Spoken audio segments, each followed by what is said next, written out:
Swayam Prabha. Digital India. Educated India.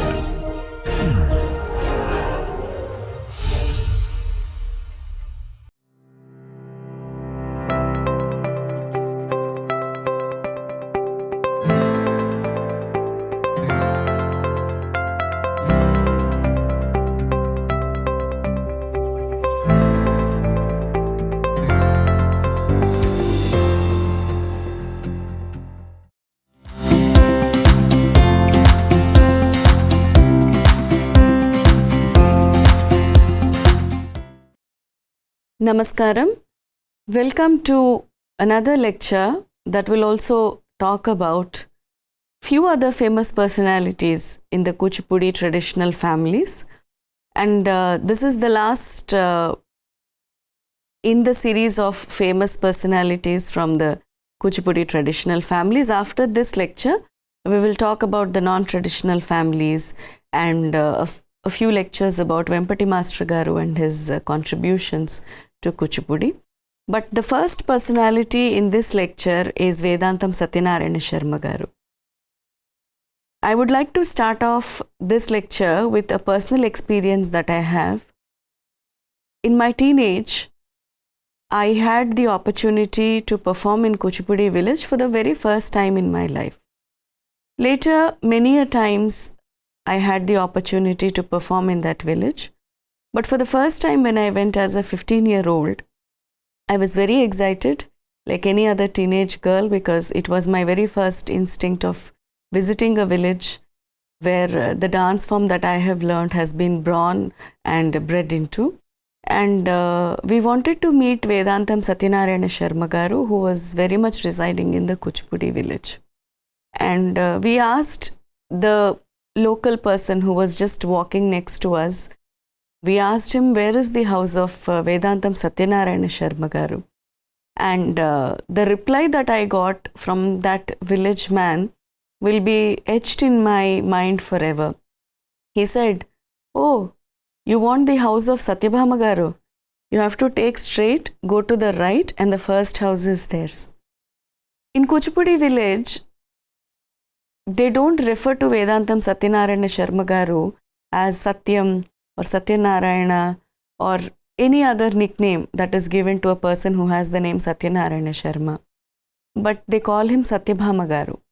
And with that word that the local man was referring to, I was surprised and understood the depth of popularity and the respect that he gained by doing the role of Satyabhama from the Bhama Kalapam in the Kuchipudi repertoire. If there are few people who are known to play the female leads, Satyanarayana Sharma Garu is probably one of those very first people in the list who have dedicated their entire lives in playing the female leads and convincing the audience. There were many a times that Satyanarayana Sharma Garu has himself told that after the performance, people used to come backstage and ask for the lady who has done the role, and they want to meet that lady. And Satyanarayana Sharma Garu, who would have removed his wig and makeup by that time, would say, I am the lady who has played the role, and people would be shell-shocked. He was a different person when he was on stage, and he was a different person when he was off stage. Usually, unfortunately, in today's movies, a lot of misinterpretation happens, where if men are doing classical dance, very unfortunately, they are showcased with female gestures even in their regular life. But, dear students, that is not the right thing. The Kuchipudi Bhagavatulu have done female roles their entire life in their prime youth and adulthood. But off stage, when they remove the makeup and costumes, no one could ever even imagine that this was the same person who has done the female role in such great finesse. You would never see a Kuchipudi Bhagavatulu person behaving like a female with female's gestures artificially off stage. That is something which is very respectful, they take their profession so seriously that when they do a female role, they internalize the character so much that the audience used to many a times feel that Satyanarayana Sharma garu was actually a woman, if at all they never knew that it was a man who is performing. That was the level of excellence that he had when he performed the female roles.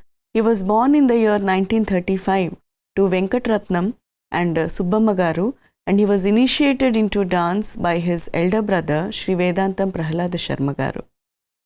Vedantam Prahalada Sharma garu, in the words of Satyanarayana Sharma garu, was a very strict teacher, a disciplinarian to the core, who never spared a rod in teaching Satyanarayana Sharma garu the nuances of Kuchipudi dance drama tradition.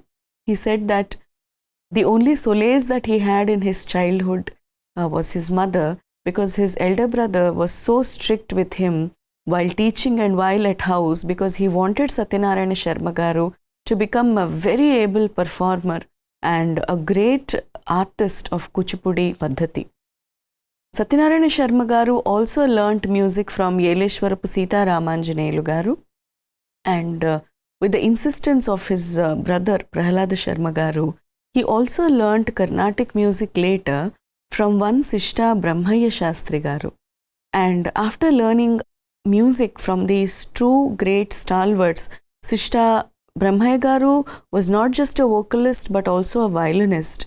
So the nuances of music that he learned from Brahmaya Shastri garu and the nuances of Natya Sangeetam that he learned from Sita Ramanjaneyulu garu definitely have made a mark in the life of Satyanarayana Sharma garu's dance career life. And he joined the troupe of Pasumarthi Kondalarayudu garu and acted all the major female roles. But like any other Kuchipudi Bhagavatar, he started off with a child role, and in the adulthood, he has taken to female roles and became so famous in portraying female lead roles that even in his 60s, even in his 70s also, early 70s also, when he used to do the role of Satyabhama, people used to throng in large numbers to watch Satyanarayana Sharma garu perform the female lead role of a young woman played by a 70-year-old man. Now that's something which is definitely very difficult, right? But he was such a great artist with finesse. There came post-independence that troops from Kuchipudi was invited to perform at Delhi, and at that particular point of time, all the different melams that were there in the Kuchipudi village, they gathered and they thought that now that we are getting a lot of opportunities from across the length and breadth of the country, like from places like Delhi also, which is the capital of our country, it is very important that we don't randomly send melam to perform there, but it is important that we send the best of the artists in each melam put together as one unit of a troupe, so that the true spirit of Kuchipudi is projected and showcased in places like Delhi.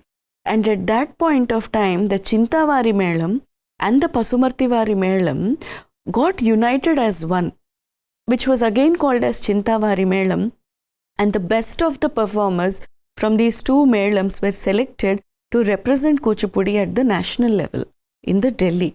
And Vedantam Satyanarayana Sharma garu was one of the major actors of the team that represented Kuchipudi Yakshaganam in the Delhi. A documentary on the life of Vedantam Satyanarayana Sharma garu has been made, and the title of the documentary is I Am Satyabhama, wherein that he talks about his life, his learning experiences, his performing experiences, and all the things that he faced by playing female roles in his younger days, all the proposals that he has got from the audience, and the seriousness that it took to learn Kuchipudi, and the professionalism that is needed, and the process of getting into a female lead role, being a man, all that he discusses in the documentary. By the age of 14, he completely learnt the Bhama Vesham in the Bhama Kalapam, and the Bhama Vesham was very natural to Satyanarayana Sharma garu. He considered even Chinta Krishnamurti garu, who was also heading the Venkatrama Natya Mandali, as his second guru, apart from Vedantam Prahalada Sharma garu, his own elder brother as his first guru, and he had high respects for Chinta Krishnamurti Garu, and he was a very important part in the troupe of Venkatrama Natya Mandali, and he was a very active performer doing Kuchipudi Yakshaganams across the length and breadth of Andhra Pradesh and also a few important centers in the country. Some of the awards and recognitions that Vedantam Satyanarayana Sharma Garu has received were the Sangeeta Natak Academy Award in the 1961. And in 1961, when he received the Central SNA Award, he was the youngest artist, and probably he is still the youngest to receive the Central Sangeeta Natak Academy Award. Of course, nowadays Ustad Bismillah Khan Award has been constituted since a couple of decades, and young performers below 40 are given awards by the Central Sangeeta Natak Academy. But the award that I am referring to is not the Bismillah Khan, which was not there back then, and he is probably the youngest to receive the Central SNA Award, and the fellow of the Central Sangeeta Natak Academy in the year 1968, and he was also adorned with the Padma Shri in the year 1970, and people also used to call him Padma Shri Garu and also call him Satyabhama Garu in the Kuchipudi village. He was adorned with the Kalidas Samman in 1988, an honorary doctorate, a D.Litt by the Potti Sri Ramulu Telugu University in 1996, and Nritya Nidhi by again the Sangeeta Natak Academy in 2005. After becoming old and after not performing much, he focused his concentration on teaching, where he taught some young men of the Kuchipudi village, of course even from the non-traditional families also, the Kuchipudi dance. But one thing was for sure, that his daily activity involved some sort of interview or some sort of interview related to research by some enthusiast or researcher from some part of the country or some part of the world.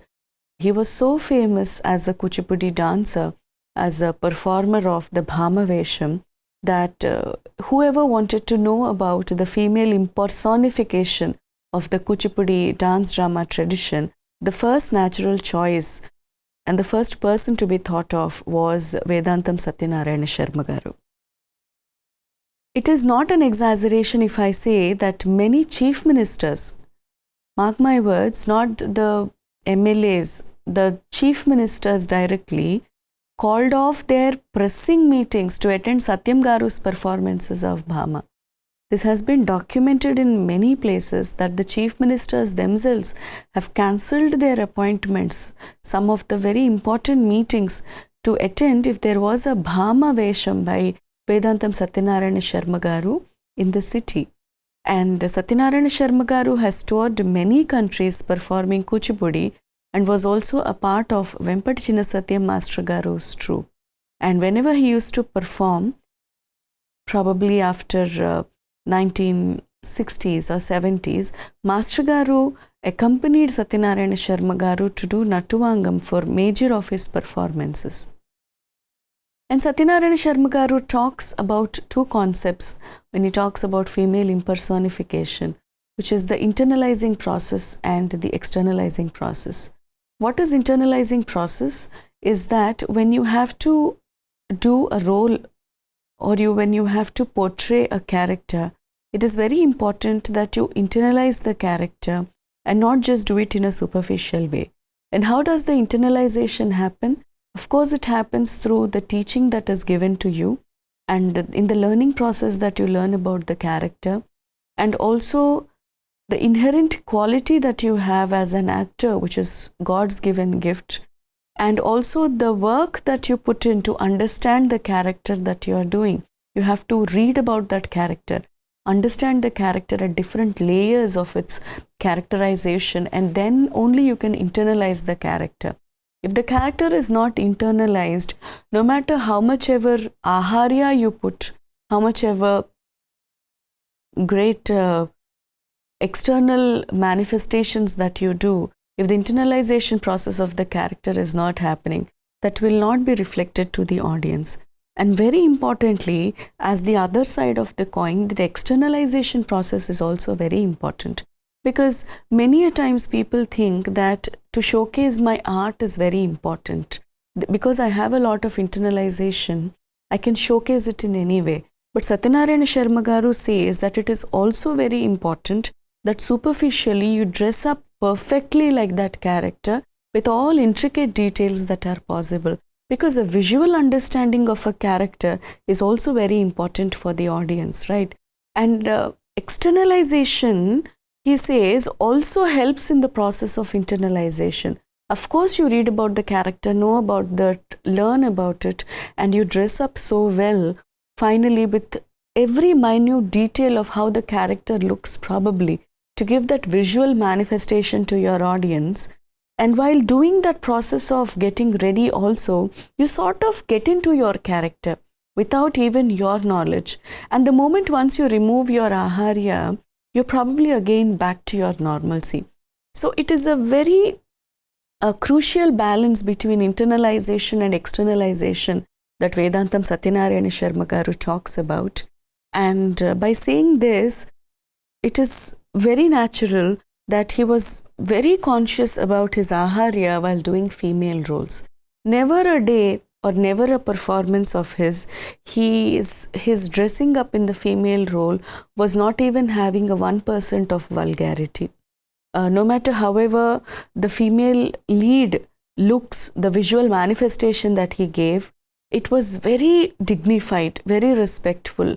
Not even a 0.1% of vulgarity was present, and he was very conscious about how he visually manifests that character to his audience. And he says, with a lot of comical thought, that many a times after the performance was over, his audience used to come backstage and used to, tell people that they have marriage proposal for the girl who played that role. And when the people who came with the marriage proposal met Satyanarayana Sharma Garu, they used to be so disappointed coming to know that it's not a girl but a man, and the marriage proposal just got wasted.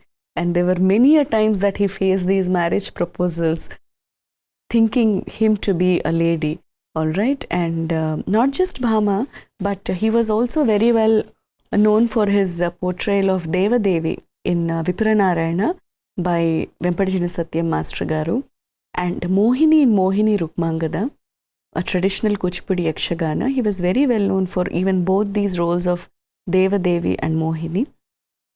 And apart from doing the Bhama Vesham or being a major part of the Kuchipudi Yakshaganas, Satyanarayana Sharma Garu also acted minor roles in the South Indian cinema, because his cousins and his dance colleagues Vedantam Raghavaya Garu and Vempati Pedasatyam Garu, who were his seniors in dance and his fellow mates of the Kuchipudi Agraharam, they have directed films, and he did minor roles in their movies, and probably they were the only male roles that he has done.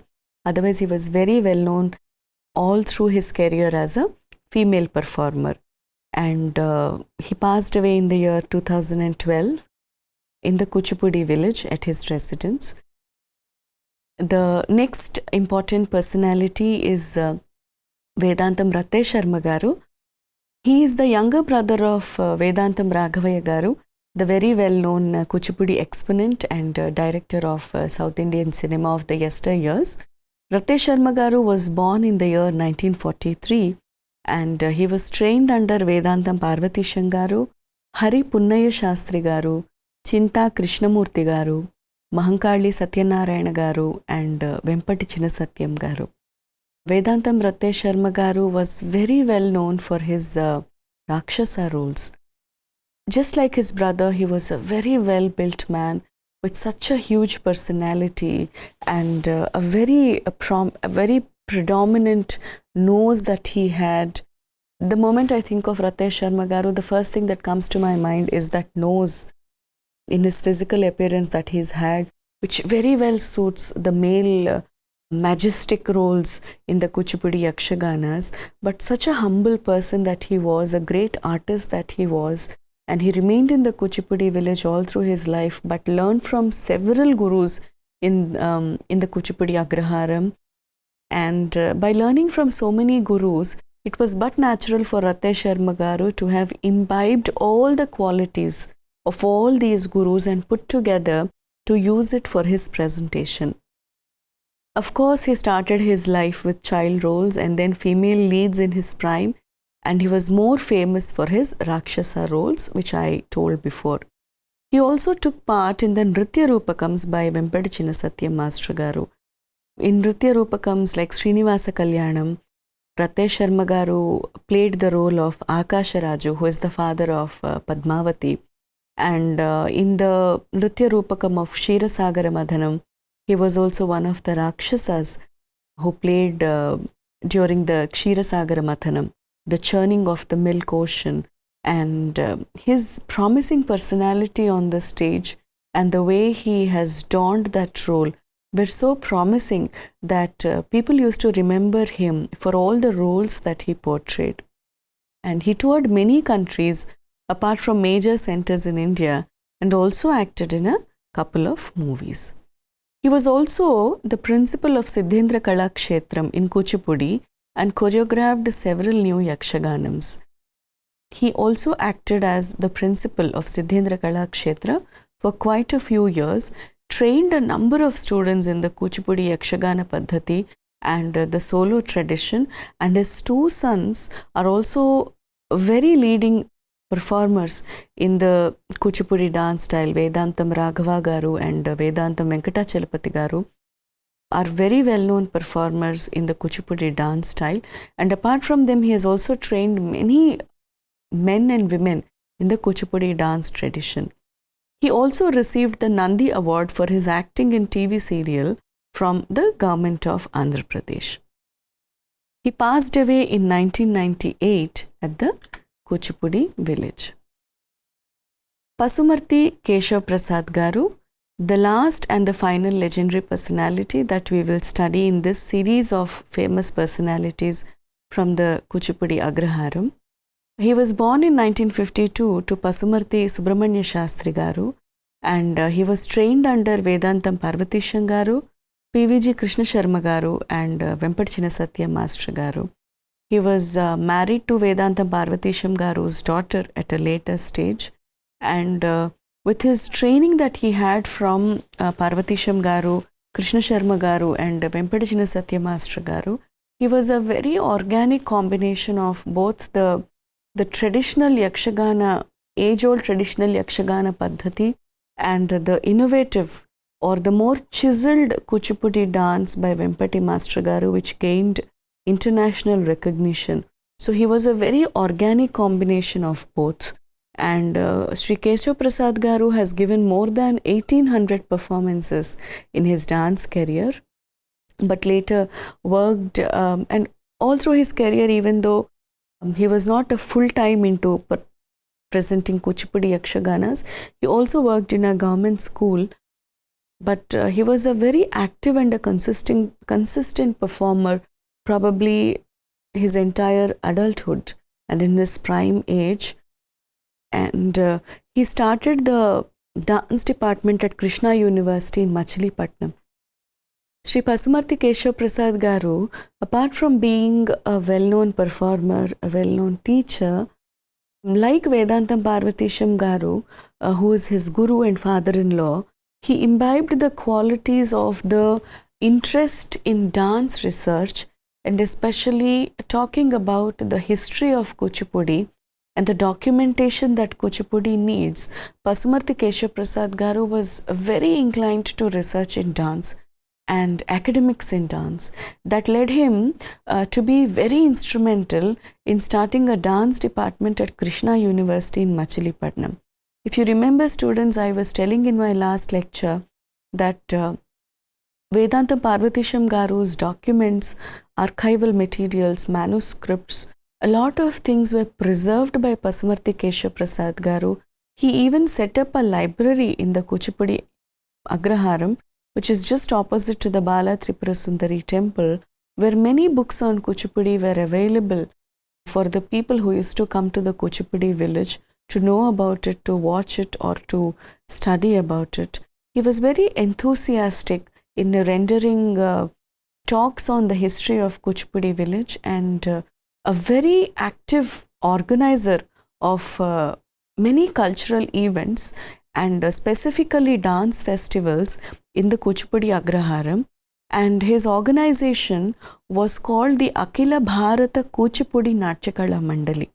And through this Akhila Bharata Kuchipudi Natyakala Mandali, he has organized many cultural events and annual dance festivals, Siddhendra Yogi dance festivals, where he invited artists from every nook and corner of the world, made them come to Kuchipudi Agraharam, given them the atidhyam that is given to the guests like Atidhi Devo Bhava, and have given that cultural aura to the Kuchipudi Agraharam by not just the Kuchipudi performances but performances of many other dance forms. And very unfortunately, we lost Sri Pasumarthi Keshav Prasad Garu in the year 2021, where he passed away after a massive heart attack. And we lost this personality who would have probably lived for more years, passing on the flavor and the history and the research aura of Kuchipudi. But he leaves behind his sons who are into music and dance and who are good performers themselves, and a great lineage of materials and great documents that are available for the future generations to read. So these are the few artists that I have shared the little information that I know. They have come in 5 parts. But as I said before, this is not something which is just confined to these personalities. So on an average, it is 5 presentations into 15 artists. But this doesn't mean that only these 15 artists are well known or famous personalities. There are innumerable personalities in the Kuchipudi dance drama tradition who have done, who are doing, and who will still do yeoman service for keeping the Kuchipudi banner afloat. And when we talk about the evolution and the development of Kuchipudi dance particularly, it is not something which is like a straight line. It is layers and layers of contributions of many personalities put together that finally made the Kuchipudi dance form develop into what it is looking right now. Be it the performances, be it the institutionalization, be it the innovative choreographies, or be it the tours that they have taken, be it the entry into South India films because it has become more popular, or be it sticking to the tradition and restructuring it, rewriting it, whatever you name it, whatever you call it, everything comes under the development of Kuchipudi. And one thing that needs to be understood is that one common point that is there with all the people of the Kuchipudi traditional families is that they are always open to the innovative technologies that come handy, even though they are very loyal to the age-old tradition. And probably this is one of the major factors of the Kuchipudi dance drama tradition to be alive, to be surviving specifically all these centuries, because some dance forms, some dance drama traditions that have started their journey along with Kuchipudi couldn't survive. But the innovativeness that the Kuchipudi Bhagavatulu and also the non-traditional artists, they embrace immediately, and the 360-degree scope that we have, because it belongs to a drama tradition, is so much that we always imbibe every good quality that we see in the dance drama traditions, and we imbibe that into our performances to make it more lively, more understandable, more acceptable, and more convincing. And probably that is the one major reason which is keeping our dance form survive over all these centuries. And with all due respects to all these great personalities who have contributed, I will close this lecture and I'll meet you in another lecture. Until then, namaskaram.